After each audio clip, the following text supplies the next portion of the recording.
یوه دقیقه وغږېږم شپېته ثانیې د افغانستان ټول تاریخ بدل ته واخلي 100 کاله تاریخ بدل ته کېږي تحلیل او تجزیه به کړي د افغانستان په ټول تاریخ کې په کوم ځای کې په کوم وخت په کوم زمان په کوم مکان په کوم وخت کې دومره پرمختګونه شوي دي هم د ځوانانو لاسته راوړنې وګوره هم د هېواد د بیارغونې دې وګوره د افغانستان نور مسایل سیاسي وګوره اقتصادي یوه لاسته راوړنه راته ووایي تر ټولو لومړنۍ غټه لاسته راوړنه دا ده چې افغانستان ته دغه کوم عامه تاسیسات چې پاتې دا دولتي تاسیسات چې پاتې دا هر څه چې درته پاتې دا د جمهوریت لاسته راوړنې دي طالب نه لکه کوم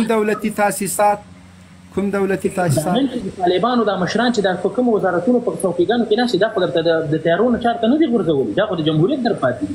دغه وزارتونه مخکې نه وو موږ وزارت داخله درلوده موږ عقد درلوده لروي هر شی هم درلوده یوازې زیات شوی شی ده د باګرام بیس زیات شوی ده د هلمند د صحراباد بیس د خوست او دغه بیسونه زیات شوي دي موږ خو نور چې نه د افغانستان سرکونه درلود ګوري ښاغلی مبین زه چې درته دلته غږېږم زه هغه دپاره زه ثبوت هم لرم د 2000 کال نه مخکې کله په افغانستان کې د افغانستان اسلامي جمهوریت نه و راغلی د هغه نه مخکې د طالبانو دوره د مجاهدینو دوره په دغه دوره کې افغانستان یوازې ویجاړ شوی ړنګ شوی تباه شوی او په خپله باندې د ملا صاحب محمد عمر د هغه په 4 کلنه دوره کې ما ته یوه لاسته راوړنه وښیه چې ته اوس دا کوم دولتي تاسیسات درته ما یاد کړل عامه تاسیسات زه درته ښیم یوه لاسته راوړنه دا چې هلک هلک ته نکاح کېده هغه ختم شو دویمه لاسته راوړنه دا چې افغانستان په څو تجزیه باندې هر ځای کې سر په کابل کې و حکومت او دا ختم که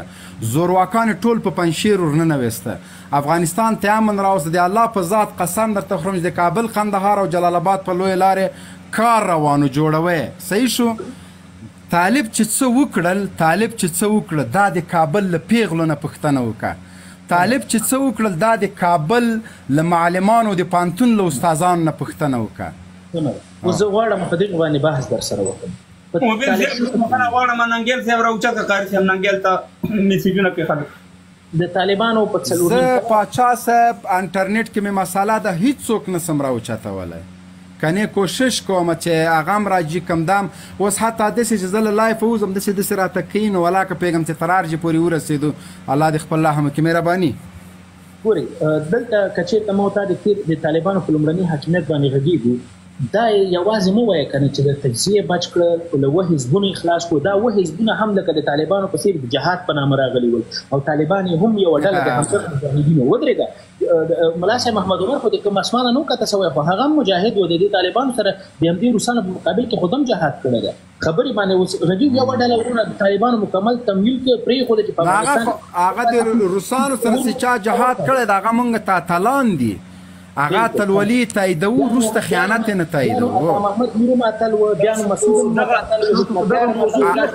نه روسانو سره چې چا جهاد کړی جهاد تاییدوم خو خیانت نه تاییدوم نه بیا نو خو دا خیانت و زه درته وایم که نه چې د ملا صاحب محمد عمر په دور کې کوم خیانتونه شوي زه درته اوس وایم ګوره یو راته ووایه مهرباني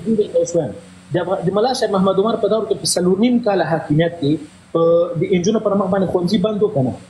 دا خیانت نه ده دا څه شی ده ته خیانت د مجاهدینو په وخت کې خلاص شو زه خو د مجاهدینو د ملا صاحب محمد عمر نه تر مجاهده دغه د یو یم طرفدار نه دا به یو طرفه قضاوت به نه کوي ملا صاحب محمد عمر د دغه خلکو په وړاندې د جهاد اعلان کړی و نو زه درته وایم چې په 7 تنظیمونو په وخت کې ودرېږه